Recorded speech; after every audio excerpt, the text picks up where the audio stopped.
qu'on soit là. Ça lui a coûté.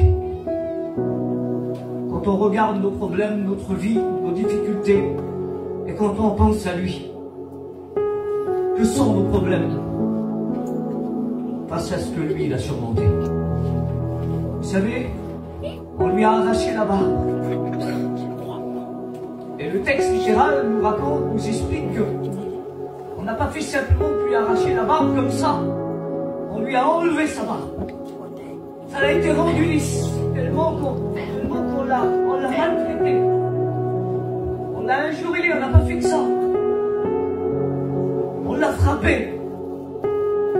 Excusez-moi d'expression, on a craché sur Jésus. Pas une seule fois il a baissé la tête. On lui a arraché sa barbe. L'ennemi a permis de lui arracher sa barbe. Vous savez pourquoi? Parce que l'ennemi savait que Jésus était annoncé dans les Écritures et que Jésus était le sacrificateur à perpétuité. Alors il savait qu'un sacrificateur, il faisait un vœu à l'Éternel. C'était de ne pas se raser la barbe.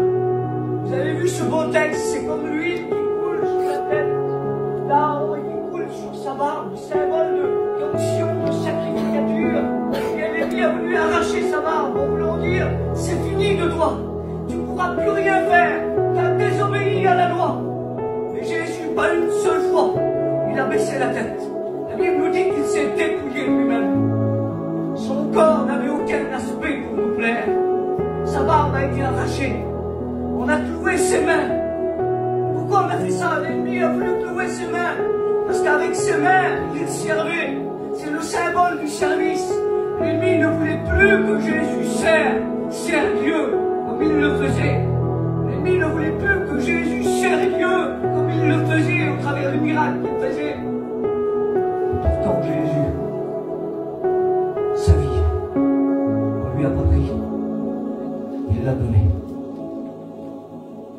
Et puis je repense à ma vie, puis je dis, Seigneur, j'ai plein de problèmes, plein de difficultés. Et je me dis ça parfois. Si j'ai du mal à avancer, c'est pas à cause de Dieu. Dieu n'en est pas la cause. Si j'ai du mal à rentrer dans la présence de Dieu, Jésus n'en est pas la cause. Il a tout fait pour qu'on soit là. Il a tout fait pour qu'on soit béni. Il a tout accompli. La seule fois où il baisse la tête, c'est quand il dit « Tout est accompli. Entre tes mains, je remets mon esprit. » Et il baisse la tête. Il expira et il baisse la tête. Et on connaît tous cette belle coutume juive qui disait que lorsque le marié, pour accepter sa fiancée, qu'elle devienne son épouse, la mariée, la fiancée devait danser devant le fiancé, ses parents, devant tous les gens qu'il y avait là. Et pour valider le mariage, le fiancé devait simplement faire un geste pour accepter son épouse.